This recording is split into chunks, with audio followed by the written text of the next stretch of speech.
Assalamualaikum warahmatullahi wabarakatuh. Waalaikumsalam warahmatullahi wabarakatuh. Bismillahirrahmanirrahim. Alhamdulillahi rabbil alamin. Wassalatu wassalamu ala ashrafil anbiya'i wal mursalin. Sayyidina wa maulana Muhammadin وعلى آله وأصحابه المجاهدين الطاهرين أما بعد. Saudara-saudara kaum muslimin seiman dan sekeyakinan yang berbahagia. Pada suatu hari seketika sedang berkumpul dengan para sahabat, Rasulullah pernah memberikan peringatan. Beliau bersabda, yushiku an tada'a alaikumul umamu kama tada'al akanatu ala qas'atiha. Pada suatu saat nanti akan datang di tengah-tengah kamu wahai umat Islam, di mana orang-orang lain di sekeliling kamu akan bersatu mengerubungi kamu seperti bersatunya orang-orang mengerubungi makanan di atas meja hidangan. Akan datang satu saat nanti di mana kondisimu dikepung sedemikian rupa, yang barat mau menerkam, yang timur mau menghantam, yang selatan mau menginjak-injak, yang utara pun akan menjelajah. Kondisimu seperti makanan di atas meja hidangan. Sebagian sahabat merasa heran dan terkejut, lalu mereka bertanya, amin qillati nahnu yawma izin ya Rasulullah.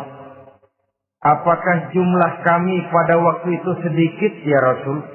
Kami sampai dikepung sedemikian rupa? Beliau menjawab, bal antum yawma izin katsir. Sama sekali tidak. Kamu tidak sedikit pada saat itu. Bahkan jumlahmu sangat banyak. Kamu adalah mayoritas. Walakinnakum ghusa'un ka ghusa'is sail. Tetapi keadaanmu saat itu persis seperti buih di lautan. Banyak tetapi centang perenang. Banyak tetapi tidak punya daya dan kekuatan. Banyak tapi dipermainkan gelombang lautan, dihempaskan ke tepian pantai tanpa punya makna dan arti. Kondisimu pada saat itu kuantitas yang tanpa kualitas, sehingga orang lain enak saja mengepung kamu. Akidahmu didangkalkan, dibanjiri dengan peradaban dan kebudayaan yang menjauhkan dari agama. Dari segi maksiat dan munkarat seluruhnya mengepung sampai kita melepaskan nilai-nilai Islam kita ini. Dan celakanya, sambung beliau, وَلْيَنْزِعَنَّ فِي قُلُوبِ عَدُوِّكُمُ الْمَهَابَةَ مِنْكُمْ. Akan dicabut kehebatanmu di mata musuh-musuhmu. Sehingga pada saat seperti itu, orang lain memandangmu umat Islam enteng saja, remeh saja, tidak ada apa-apanya. Sudahlah, pokoknya umat Islam sikat saja. Umat Islam enteng, umat Islam kecil, umat Islam tidak ada apa-apanya. Alangkah ironinya, alangkah menyedihkannya, memilukan dan sekaligus memalukan. Umat yang mayoritas ini dipermainkan oleh yang minoritas. Umat yang jumlahnya terbesar, terbanyak, bahkan konon menurut catatan sampai 90%, tapi dipermainkan oleh mereka kelompok-kelompok kecil ini. وَلْيَقْذِفَنَّ فِي قُلُوبِكُمُ الْوَهْنَ. Pada saat itu di hatimu dicampakkanlah penyakit wahan. Sahabat kemudian bertanya, "Wa mal wahnu ya Rasulullah?" Apakah penyakit wahan itu ya Rasul? Beliau menjawab, "Hubbud dunya wa karahiyatul maut." Penyakit wahan itu tidak lain hubbud dunya wa karahiyatul maut. Terlalu cinta kepada dunia dan terlalu takut kepada mati. materialistis, dan takut resiko. Dua penyakit inilah yang menyebabkan walaupun umat ini mayoritas, tapi dipermainkan oleh yang minoritas. Walaupun dia golongan terbesar, tapi nasibnya seperti makanan di atas meja makan. Dari segala macam penjuru mau menghantam dia. Saudara-saudara kaum muslimin yang berbahagia, ini merupakan analisa sosial bahwa pada suatu saat nanti akan terjadi di tengah-tengah umat di mana kita dihantam dan diserbu dari segala macam penjuru. Akidah didangkalkan, peradaban dan kebudayaan dirusak, makanan dan minuman diracuni, pakaian ditelanjangi dan lain sebagainya, sampai kita melepaskan nilai Islam yang kita cintai ini. Kondisi sosial ini satu saat akan datang kepada kita. Demikian analisa dan peringatan dari Rasulullah sallallahu alaihi wasallam. Marilah sekarang kita melihat, adalah benar bahwa di zaman sekarang kita insya Allah tidak akan mengalami perang Badar sehebat yang pernah dialami oleh Rasul dan para sahabatnya. Tetapi sesungguhnya perang yang kita hadapi di zaman sekarang ini tidak kalah hebatnya dengan perang Badar, tidak kurang dahsyatnya dengan perang Uhud, tidak kurang ngerinya dari perang Khandaq. Hanya saja yang kita hadapi sekarang ini bukan ujung pedang, bukan ujung tombak, bukan ujung panah. Yang kita hadapi sekarang ini adalah perang akidah, perang ideologi, perang mempertahankan keyakinan. Yang kalau kita kalah sekarang, kita memang masih beragama. Tetapi anak kita, cucu kita, generasi yang akan hidup 5, 10, 20, 30 tahun yang akan datang, wallahu a'lam bissawab. Islam, saudara-saudaraku, tidak mungkin hilang dari dunia. Tetapi tidak mustahil Islam gulung tikar dari desa kita. Tidak mustahil Islam gulung tikar dari kampung dan kota kita, jikalau kita tidak menjaganya, jikalau kita tidak memeliharanya, bahkan jikalau kita tidak mewariskannya kepada anak-anak kita, generasi yang akan datang. Marilah kita mengingat sejenak bagaimana Islam di Spanyol yang pernah jaya, pernah mewarnai daratan Eropa, dan yang sekarang hanya sekedar tinggal ceritanya saja. Ini pernah diperingatkan oleh Rasul dalam satu hadis, sayati ala ummati zamanun la yabqal Islam illa ismun wala minal Quran illa rasmun. Akan datang satu masa di tengah umatku di mana pada masa itu Islam ada tapi hanya tinggal sekedar namanya saja, dan Quran pun ada tapi cuma sekedar tinggal tulisannya saja. Apabila kita tidak mewariskan ini kepada generasi yang akan datang, maka serbuan-serbuan dari berbagai macam penjuru dari hari ke hari semakin kita rasakan kehebatannya. Tidak mustahil sejarah Spanyol akan terjadi di desa kita, akan terjadi di kampung kita, akan terjadi di kota kita. Orang Spanyol, kalau mereka cerita kepada anaknya, mereka akan cerita, nak, di sini dulu ada masjid. Kapan, Pak? Dulu benar dah. Banyak orang Islam kalau hari Jumat pada sembahyang, kapan itu, Pak? Dulu sekali. Sekarang cuma sekedar tinggal ceritanya saja. Bukankah sesuatu yang sangat tidak mustahil apabila kita tidak menjaga dan mewariskan Islam ini kepada generasi yang akan datang, maka serbuan-serbuan akan membawakan hasil yang diinginkan oleh para penyerbu itu tadi.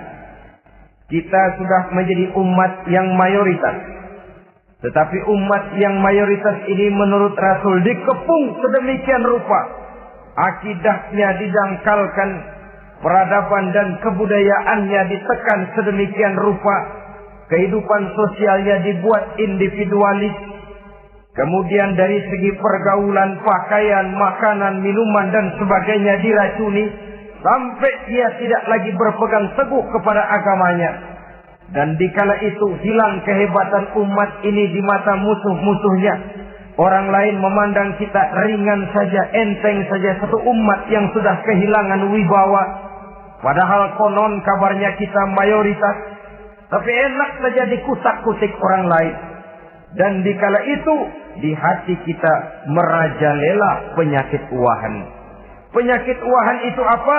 Pertama, hubbud dunia, terlalu cinta kepada dunia. Terlalu cinta kepada dunia yang menyebabkan kita lupa. Lupa akan tanggung jawab dan kewajiban.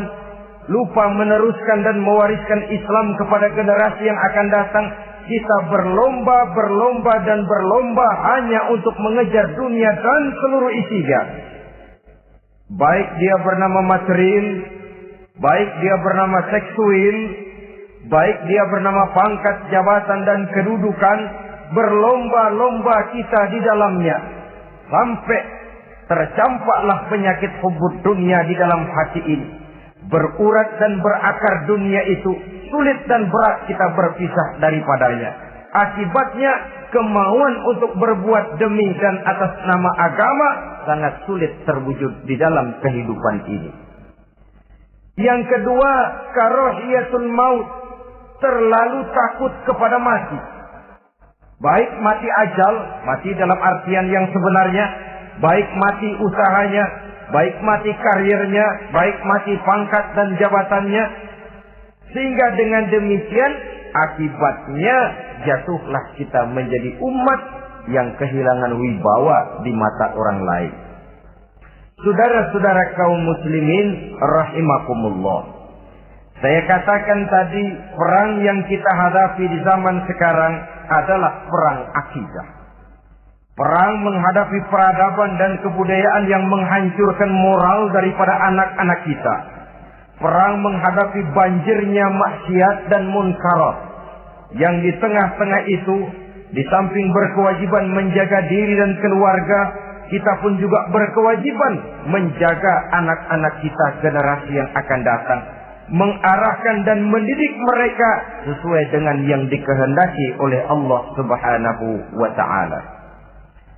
Oleh sebab itu, pada pertemuan kali ini yang akan saya bicarakan ialah bagaimana idealnya seorang muslim lebih dahulu memberikan pendidikan kepada anak-anaknya.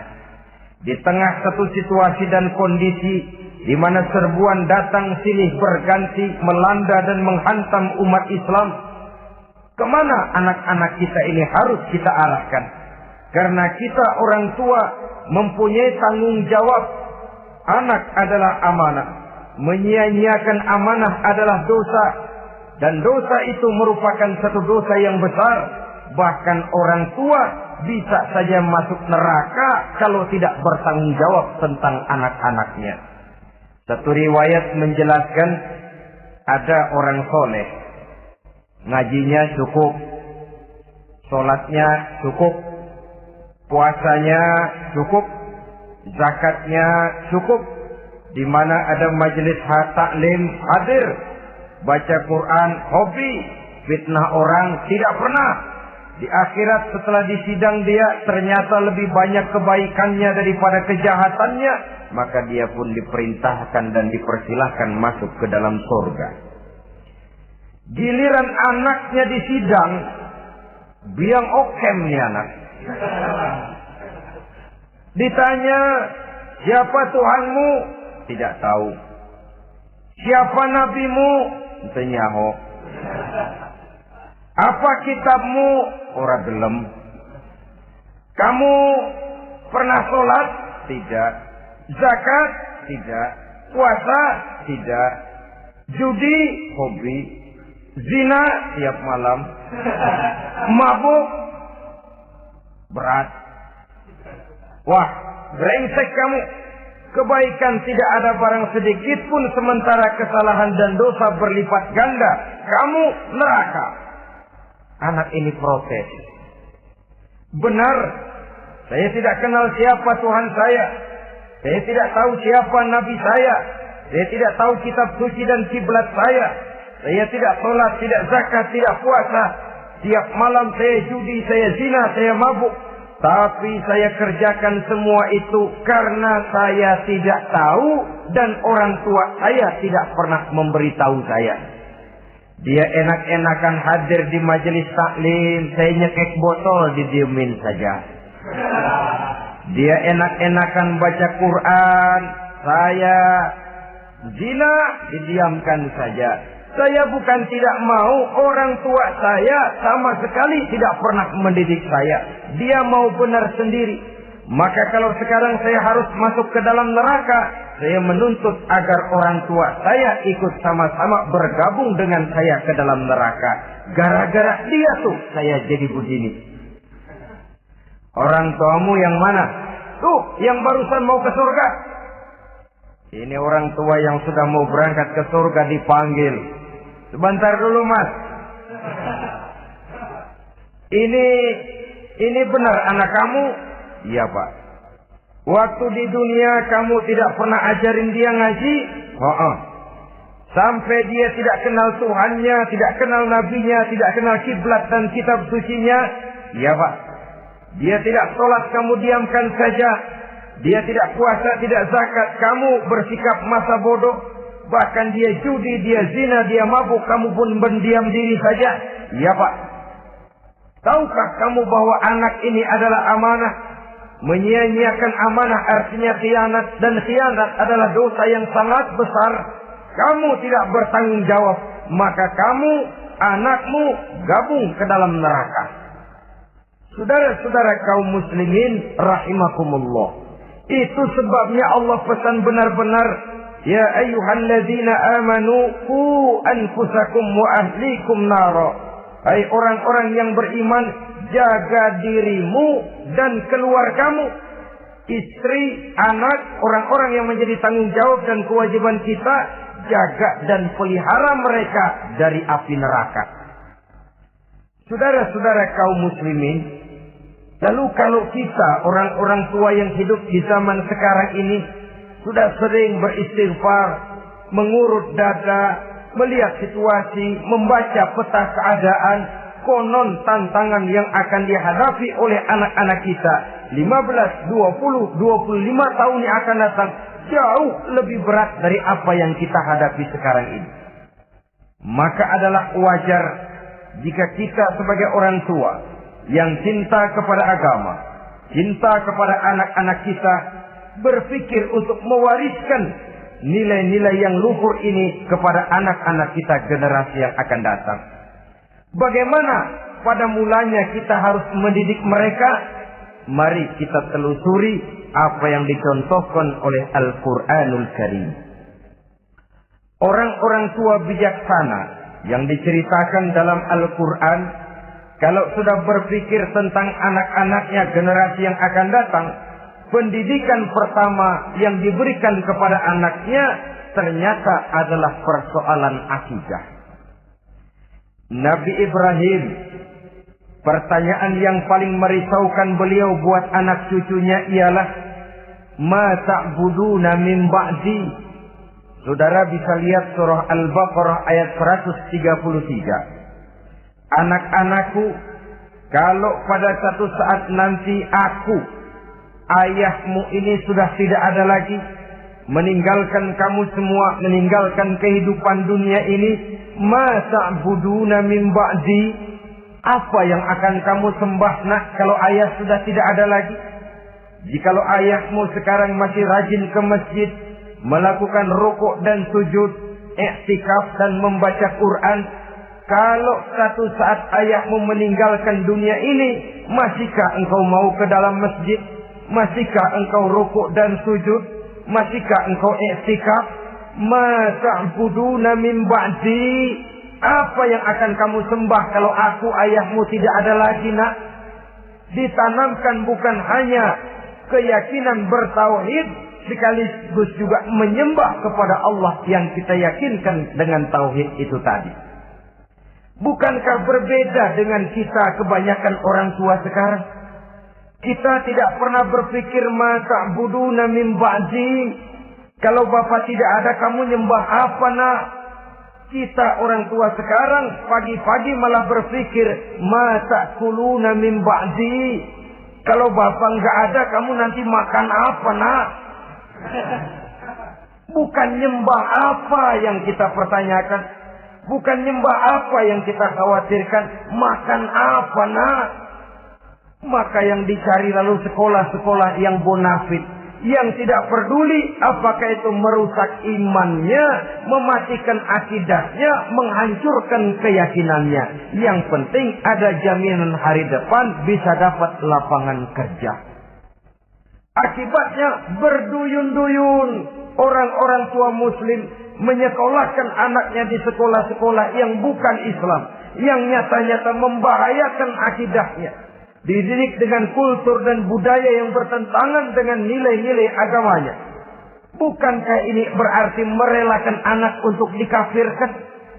Bukankah ini artinya menyerahkan anak untuk ditulis menurut selera para pendidik yang tidak sesuai dengan nilai akidah yang dimilikinya? Mengapa kita tidak berpikir seperti Nabi Ibrahim yang sebelum memberikan pendidikan kecerdasan, sebelum pendidikan matematika, IPS, PSBB dan disiplin ilmu lainnya, yang pertama ditanamkan ma ta'buduna min ba'di. Kalau ayahmu tidak ada, kamu menyembah apa nak? Menyembah Allah, apa nanti malah menyembah harta? Menyembah Allah, apa nanti malah mendewa-dewakan pangkat dan jabatan? Menyembah Allah, apa malah nanti menyembah alam? Itu yang dikhawatirkan Nabi Ibrahim kepada generasi yang akan datang. Dan itu saudara-saudara yang seharusnya mengkhawatirkan kita kepada anak-anak kita, generasi yang akan datang. Lihatlah serbuan akidah di zaman sekarang ini. Dimanfaatkan kemiskinan kita umat Islam. Diberikan kita tawaran berupa beras, pakaian, obat-obatan, kalau perlu beasiswa, asal bisa melepaskan keislaman kita ini. Bertahap, sedikit demi sedikit, step by step, shibran bi shibrin wa zira'an bi zira'in. Dan harus saya ingatkan, orang di zaman sekarang tidak mungkin menghantam Islam secara frontal. Tidak mungkin menghantam Islam terang-terangan, apalagi mengerahkan satuan militer. Tidak. Orang berhitung bagaimanapun kondisi dan kualitasnya umat Islam, mereka masih punya satu modal penting, fanatisme agama. Kalau ini disulut, api jihad segera berkobar dan hanya maut yang bisa menghentikan orang yang dibakar dengan semangat jihad. Orang tahu itu. Betapa Uni Soviet kedodoran menghadapi mujahidin Afghanistan yang disulut oleh semangat jihad yang berkobar dengan persenjataan yang primitif ketimbang persenjataan Uni Soviet. Entah mereka pantang surut mundur ke belakang. Jadi jangan mimpi bahwa orang mau menghantam Islam ini dengan melarang pengajian, meruntuhkan masjid, menyegel pondok pesantren. Tidak. Melarang orang sholat. Tidak. Kalau perlu masjid diperbanyak, musola diperbesar. Tapi bikin itu masjid seperti museum. Besar, megah, mercusuar. Tapi bikin seperti museum. Tempat orang kagum, tempat orang memuji, tapi sunyi dari nilai-nilai ibadah. Saudara-saudara kaum muslimin, untuk sampai kepada penghantaman akidah, jalan yang paling mudah dirintis sekarang ini secara bertahap dan sistematis memisahkan umat Islam dari Islamnya. Biarkan mereka bernama Muslim. Biarkan di atas kartu penduduknya tertulis agama Islam. Tapi tanamkan budaya-budaya yang menyebabkan cara bergaul mereka, cara berumah tangga mereka, cara bertetangga mereka, sampai kepada cara mereka berpakaian, cara mereka bergaul, cara mereka makan dan minum, cara mereka mendidik dan menyekolahkan anak sama sekali tidak lagi mencerminkan nilai-nilai yang islami. Itu sudah satu usaha yang paling praktis, memisahkan umat Islam dengan Islamnya.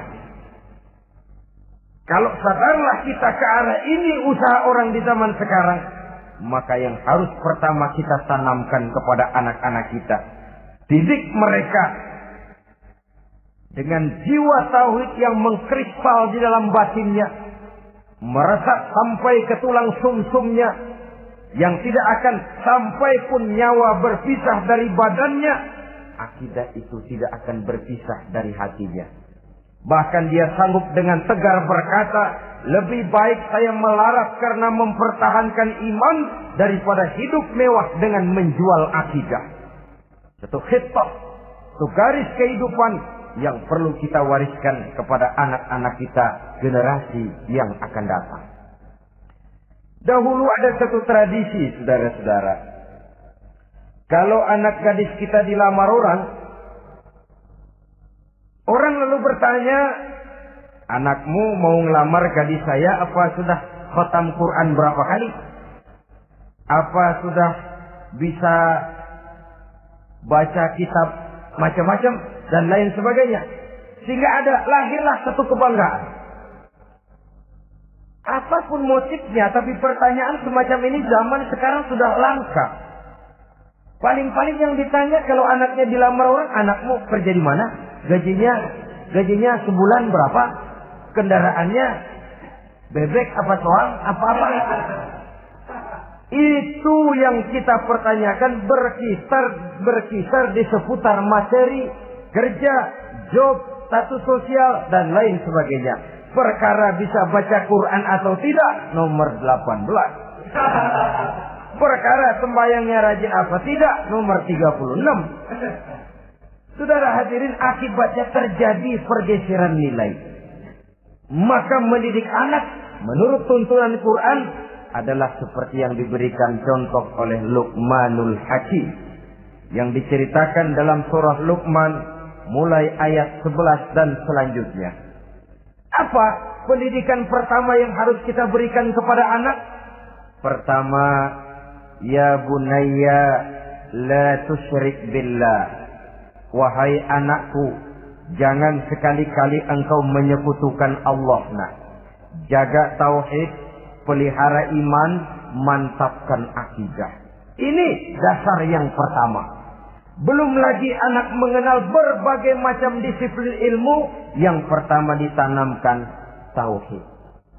Ini yang mendasari kehidupan.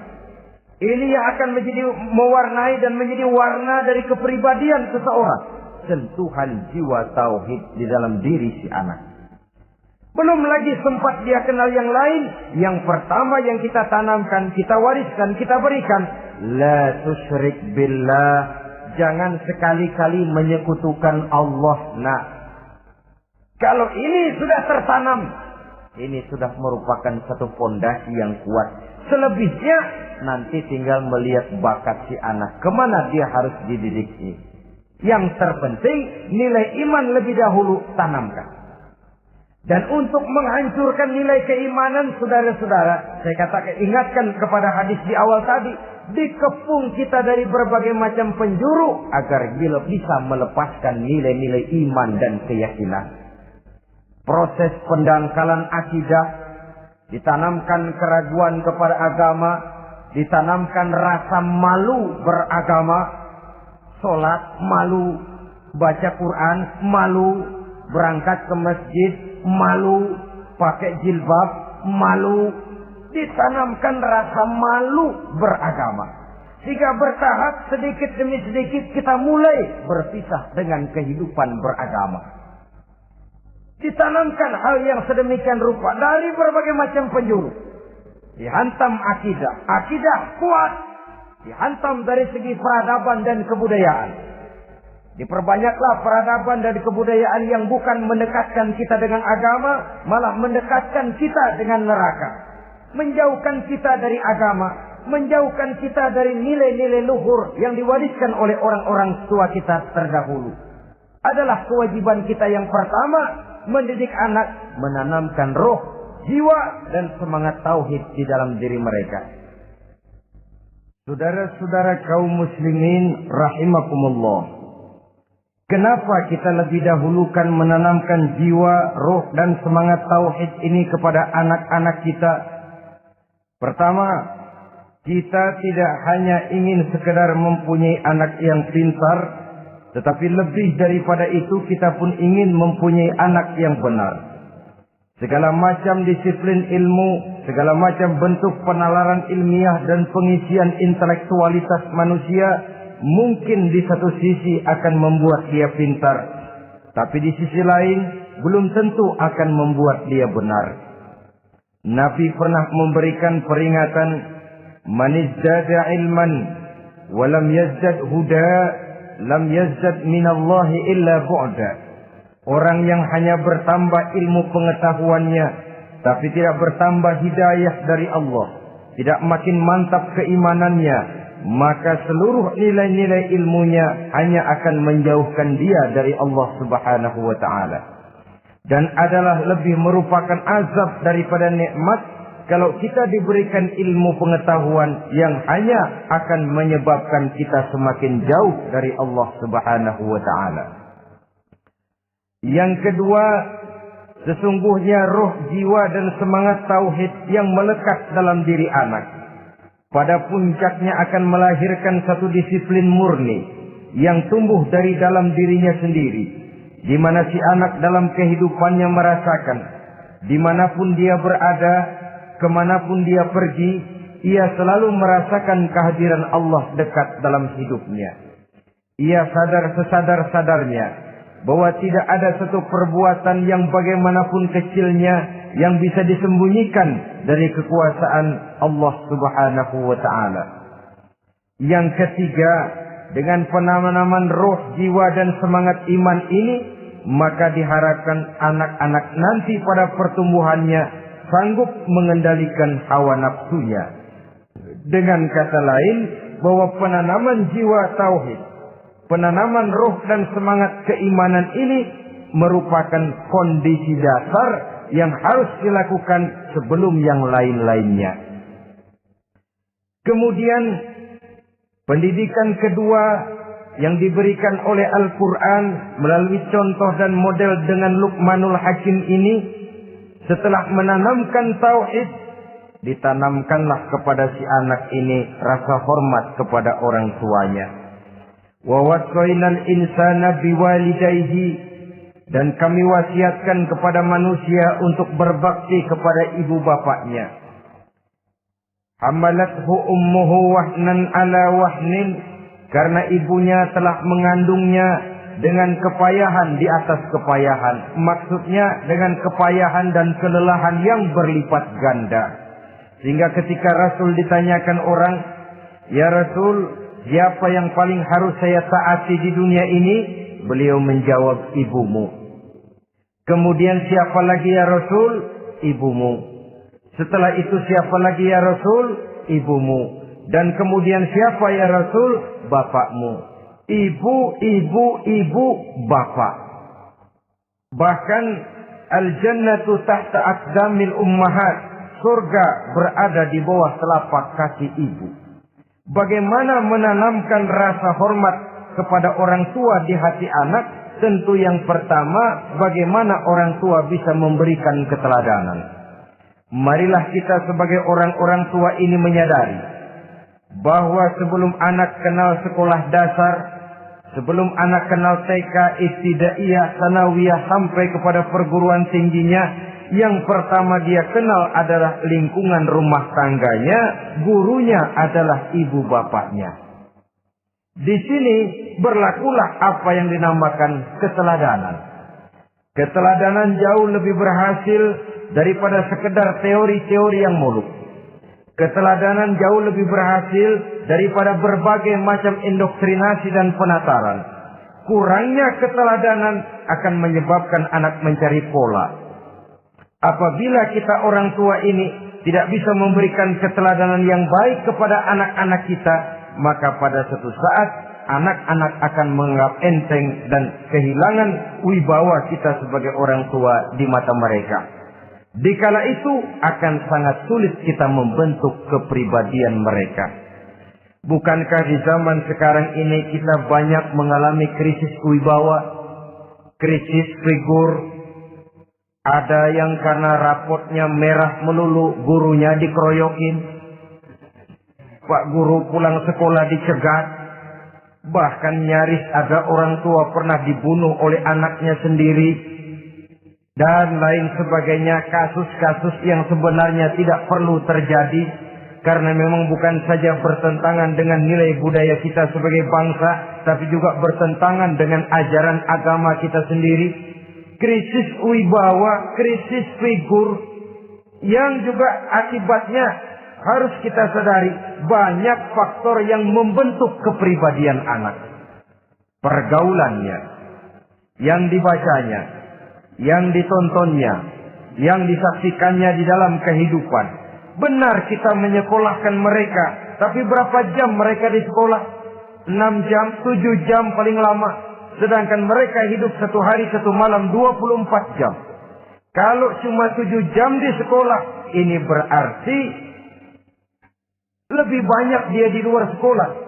Dan di luar sekolah itu artinya ya rumah tangganya, ya temannya, ya lingkungan di mana dia tinggal, yang seluruhnya sangat besar pengaruhnya dalam ikut membentuk kepribadian anak-anak kita. Saya katakan tadi, di samping kita menghadapi perang akidah, kita pun berhadapan di dalam perang menghadapi peradaban dan kebudayaan yang bukan saja menjauhkan kita dari agama, tetapi sanggup menghancurkan moral daripada anak-anak kita. Secara pribadi, saudara-saudara, saya iri, saya kagum misalnya dengan kemajuan yang diperoleh oleh negara tetangga kita, Jepang misalnya. Padahal tahun 45 ia pun hancur lebur oleh meledaknya atom di Hiroshima dan Nagasaki. Tapi bagai satu tenaga raksasa kemudian Jepang bangkit. Menjadi satu negara superpower di Asia. Bahkan gurunya saja Amerika sekarang ini kewalahan menghadapi perang dagang dengan Jepang ini. Dan yang menarik, Jepang bisa maju dan modern dengan tetap menjadi Jepang. Tanpa harus kehilangan identitasnya sebagai satu bangsa. Tanpa harus kehilangan kepribadiannya sebagai satu bangsa. Sebagai negara yang sedang berkembang, kita sering latah. Kita ingin meniru Barat, tapi bukan teknologinya, westernisasinya yang kita tiru. Bukan isinya, kulitnya yang kita ambil. Akibatnya apa? Modernnya belum, orangnya sudah Barat. Bergaulnya sudah cara Barat, berumah tangganya sudah cara Barat, berpakaiannya sudah cara Barat, mendidik anaknya sudah cara Barat. Di mana ketemu orang tua cukup hello daddy. Kulitnya kita ambil, sementara isinya kita campakkan. Ironi dan menyedihkan. Padahal kita sesungguhnya bisa maju dan modern. Bisa mengejar segala ketinggalan dan keterbelakangan kita. Dengan tetap menjaga nilai-nilai luhur budaya kita sebagai satu bangsa. Mengambil isinya. Dan kalau memang tidak perlu, lalu mencampakkan kulitnya. Pengaruh peradaban dan kebudayaan yang menghancurkan moral daripada anak-anak kita. Oleh pesatnya arus teknologi. Oleh pesatnya arus komunikasi. Di mana hal-hal yang terjadi di belahan dunia lain dapat kita saksikan hari ini juga melalui layar televisi. Yang terjadi di Amerika, di Eropa, di Afrika, di ujung dunia yang paling ujung sekalipun. Di ujung dunia yang paling ujung. Hari ini kejadian, hari ini sudah bisa kita saksikan. Pesatnya arus komunikasi. Kalau jatuh ke tangan anak-anak kita yang belum mempunyai filter, daya saring positif, akan dicerna oleh mereka tanpa memilah dan memilih. Akibatnya orang kampung bilang kelolodan. Makan nggak dikunyah lagi. Tentu saja akhirnya kelolodan. Dan kalau sudah kelolodan, menyusahkan kita seluruhnya. Oleh karena itu budaya menghormati orang tua perlu dijaga, perlu dipelihara dan diwariskan kepada anak-anak kita. Tali silaturahmi sehingga ada respeknya kepada orang tuanya. Jangan bapaknya dianggap CS, ibunya dianggap CS, kakeknya dianggap CS. Hilang rasa respek, hilang rasa menghormati. Sementara orang tua sendiri tidak bisa memberikan keteladanan, kurang mendapat perhatian dan lain sebagainya. Apalagi kalau baik ibu maupun bapak adalah orang-orang karier yang setiap hari sibuk menghadapi tugas masing-masing. Bapak sibuk rapat, pindah kantor sana kantor sini, ibu sibuk arisan, besarlah anak-anak di tangan pembantu dan lain sebagainya, sehingga dia merasa kurang mendapat perhatian, dan ini akan ikut membentuk warna dari kepribadian yang dimilikinya. Sampai kepada pelosok-pelosok desa, jaringan televisi memang menguntungkan. Tapi kalau sudah sampai kepada menayangkan budaya-budaya yang tidak sesuai dengan pola di mana mereka tinggal, pola lingkungannya, dan ingin mereka terapkan dalam kehidupan, ironi dan menyedihkan. Maka sering dikatakan, jikalau ABRI masuk desa, rakyat beruntung. Jikalau listrik masuk desa, rumah jadi terang. Jikalau koran masuk desa, rakyat jadi cerdas. Jikalau hakim masuk desa, rakyat lalu sadar hukum. Tapi jikalau maksiat dan munkarat masuk desa, minuman keras masuk desa, judi masuk desa, pelacuran masuk desa, rakyat tentu kiamat. Dan kita harus punya budaya untuk memilah dan memilih, mempunyai filter untuk jadi daya saring positif. Oleh karena itu, saudara-saudara, tahap kedua setelah menanamkan jiwa tauhid kepada anak, tanamkan rasa hormat kepada orang tuanya. Orang tua itu ibu bapaknya, orang tua itu guru-gurunya yang mengajarkan dia, atau yang dianggap tua yang lebih senior dari dia. Karena tidak ada satu peradaban yang berdiri sendiri. Bagaimanapun maju dan modernnya kita sekarang, tentu merupakan mata rantai yang berkaitan dari generasi terdahulu. Ini yang kedua. Setelah tauhid, berbakti kepada ibu dan bapak. Tidak ada satu kebahagiaan yang bisa ditegakkan di dunia ini tanpa doa, tanpa restu daripada ibu dan bapak. Ini rahmat hidup. Doanya dikabul Allah dan kutuknya juga dikabul oleh Allah Subhanahu wa ta'ala. Jadi mendidik anak setelah menanamkan jiwa tauhid, menanamkan rasa hormat dan taat berbakti kepada ibu bapaknya. Itu yang kedua. Kemudian yang ketiga, melalui model Luqman, Quran mendorong kita untuk mendidik anak menanamkan etika otonom. Apa itu? Ya bunayya, innaha intakum misqala habbatin min khardalin fatakun fi sakhratin aw fis samawati aw fil ardi ya'ti biha Allah. Wahai anakku, sesungguhnya kalau ada satu kebaikan yang kamu kerjakan, kecil, tidak nampak oleh pandangan mata yang zahir, yang kecil itu tersembunyi di puncak langit, di dasar bumi yang paling dalam, atau di tengah batu hitam sekalipun, Allah pasti mengetahuinya dan pasti akan memberikan balasan yang seadil-adilnya. Pendidikan apa ini? Pendidikan moral. Menanamkan etika otonom. Nah, kau berbuat baik jangan karena dilihat orang. Kau tidak mau melakukan kejahatan jangan cuma karena ada polisi. Kalau ada polisi kau tidak mau jahat, kucing juga begitu. Coba lihat kucing. Taruh ikan asin di piring kaleng, tongkrongin.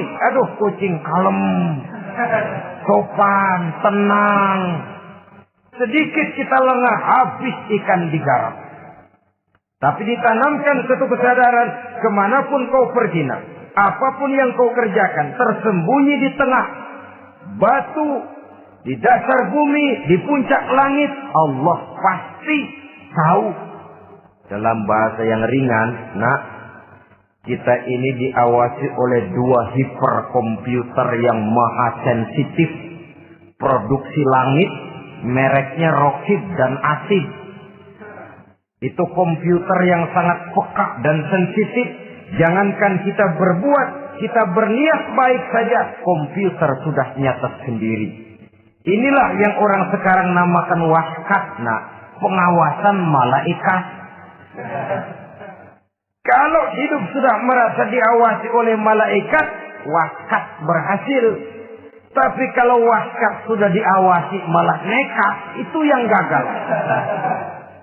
Atau yang diawasi dan yang mengawasi sama-sama sepakat, itu juga bisa cintai. Saudara-saudara kaum muslimin rahimakumullah. Waskat dalam pengertian kita muslim, bagaimana hidup ini merasakan diawasi oleh malaikat. Intelektualitas yang tinggi sekalipun, IQ yang nilainya plus sekalipun, disiplin ilmu yang bagaimanapun banyak yang memenuhi benak kita tanpa diiringi oleh etika otonom, orang sering mencari celah dan kesempatan. Mencari celah dan kesempatan. Tapi kalau sudah merasa kemanapun saya pergi, dimanapun saya berada, kebaikan bagaimanapun sekecilnya saya lakukan, toh Allah pasti akan memberikan balasan. In khairan wa khairun, wa in syarran fa syarrun. Jikalau baik, baik balasan yang kita terima. Jikalau jahat, jahat kejahatan yang kita terima. Kalau sudah ke arah ini kita berpikir, maka sesungguhnya kalau kita berbuat baik kepada orang lain, hakikatnya kita sudah berbuat baik kepada diri kita sendiri. Lalu tidak ada merasa rugi berbuat baik kepada orang. Karena manakala dia melakukan kebaikan kepada orang lain, artinya dia sudah berbuat baik untuk dirinya sendiri. Jadi setelah tauhid, kemudian berbakti kepada ibu bapak, yang ketiga baru pendidikan tentang akhlak, tentang moral. Pola ini yang sering terlupakan oleh kita. Bahwa bagi kita itu pendidikan tidak lain upaya mencerdaskan otak anak. Jangan sampai sebab ini kelihatannya pembangunan makin maju, persaingan hidup makin tajam, tensi ekonomi semakin tinggi. Sementara jumlah tenaga kerja dengan lapangan kerja yang tersedia jauh dari mencukupi. Jikalau tidak membekali anak dengan pendidikan yang menunjang lapangan pekerjaan, orang tua khawatir, takut sekali anaknya jadi gelandangan. Dikhawatirkannya kehidupan dunia ini, sementara dia lupa kalau anaknya bisa jadi gelandangan di akhirat. Padahal selama-lamanya gelandangan di dunia, paling seumur manusia itu 60 tahun, 70 tahun lah umur orang sekarang. 70 itu sudah luar biasa itu. Tapi kalau harus menggelandang di akhirat, menjadi gelandangan di akhirat, alangkah menyedihkannya. Apakah akan kita korbankan satu kehidupan yang langgeng, abadi, cuma karena tertipu oleh fata morgana dan kamuflase? Kita korbankan yang sedikit, kita korbankan yang besar karena kita memilih yang sedikit. Dalam bahasa Al-Quran memang pernah diceritakan hidup ini hakikatnya perlombaan, saudara-saudara. Perlombaan. Dan di dalam perlombaan itu ada yang menang, ada yang kalah. Al-Quran lalu memberikan peringatan. Alhaakumut takatsur. Kamu telah lalai karena berlomba-lomba memperbanyak harta, mempertinggi pangkat dan kedudukan. Hatta zurtumul maqabir. Sampai kamu akan masuk ke liang kubur baru sadar. Apalagi kalau nafas sudah sampai di tenggorokan. Persis Fir'aun. Sudah tenggelam di lautan merah. Mau mampus. Baru dalam sekaratnya amantu birabbi Musa wa Harun. Kalau begini caranya, saya juga percaya kepada Tuhan Musa dan Harun. Percaya kepada Allah. Sudah mau mati. Baru amantu birabbi Musa. Kami percaya kepada Tuhan Nabi Musa, kata Fir'aun. Malaikat maut kesal benar, dilelepin terus di laut. Mampus tuh sekalian. Hidup ini memang kita berlomba. Berlomba dengan waktu. Berlomba dengan umur. Berlomba dengan tenaga. Berlomba dengan tetangga. Yang jangankan kita sampai mundur. Berhenti saja sejenak. Kita akan ditinggalkan oleh yang lain. Tiada kata mundur. Bahkan tiada kata berhenti. Sekali kita melangkah, melangkahlah terus. Tapi berlombalah seperti yang dikehendaki Quran. Fastabiqul khairat. Berlomba-lombalah di dalam kebajikan. Jangan berlomba-lomba di dalam kemaksiatan, kemunkaran, kejahatan. Berlombalah dalam urusan kebaikan. Saudara-saudara kaum muslimin rahimakumullah. Tauhid, berbakti kepada ibu bapa, kemudian pendidikan tentang moral. Apabila pendidikan tentang moral sudah tertanam, barulah lihat bakat si anak. Kemana bakatnya? Anak saya kelihatannya dari kecil demennya main bedil-bedilan saja. Berikan itu. Kirim ke Magelang, masukkan akabri. Tapi dengan syarat 3 itu tadi. Iman sudah tertanam, rasa bakti kepada ibu bapak sudah ada dan punya nilai moral. Sehingga boleh jadi nanti dia menjadi jenderal yang beriman, yang berbakti kepada ibu bapaknya dan punya moral yang tinggi. Kan lebih baik rakyat rendah tapi akhlaknya tinggi daripada pejabat tinggi tapi moralnya rendah. Jauh lebih baik rakyat rendah punya moral tinggi ketimbang pejabat tinggi punya moral rendah. Nilai moral ini yang jadi ukuran dan barometer di masyarakat. Yang ini yang sering kita lupakan. Bahwa kehancuran satu bangsa dimanapun di dunia ini selalu dimulai dengan kehancuran moral daripada bangsa itu sendiri. Sekarang membina nilai moral ini berat. Gadis kita, remaja, putri diberikan pakaian jilbab, mungkin dia sendiri masih setengah-setengah. Ditambah lagi oleh ledekan temennya. Jilbab lah kuno. Bau surga lah, bau masjid lah, bau menyan lah. Ditanamkan rasa malu untuk hidup dekat dengan agama. Kalau moral semacam ini sudah tertanam, sedikit demi sedikit kita mulai mengucapkan selamat tinggal kepada agama. Dan kemalangan apa yang lebih malang kalau kita sudah jauh dari agama ini? Bukankah Islam telah menyelamatkan manusia dari penyakit jahiliyah dan membawanya kepada satu kehidupan yang maju dan modern? Kalau kita tinggalkan Islam ini, bukankah artinya kita akan kembali kepada satu zaman jahiliyah? Hanya saja jahiliyah itu berada di abad modern. Versinya tentu lebih modern. Kalau zaman jahiliyah dulu mabuknya pakai arak, zaman sekarang sudah macam-macam orang bisa mabuk. Kalau zaman jahiliyah dulu anak perempuan dikubur hidup-hidup, zaman sekarang kadang-kadang belum sempat lahir ke dunia, malah sudah dibunuh lebih dahulu. Versinya saja yang berbeda. Kalau di zaman jahiliyah dahulu manusia menyembah batu yang bernama Latta, Uzza, Manat dan Hubal. Di zaman jahiliyah modern sekarang ini orang sering menyembah kepala bagiannya, sering menyembah atasannya, sering menyembah komputer, sering menyembah teknologi modern yang lebih diyakininya daripada Allah sebagai keyakinan sentral di dalam hidupnya.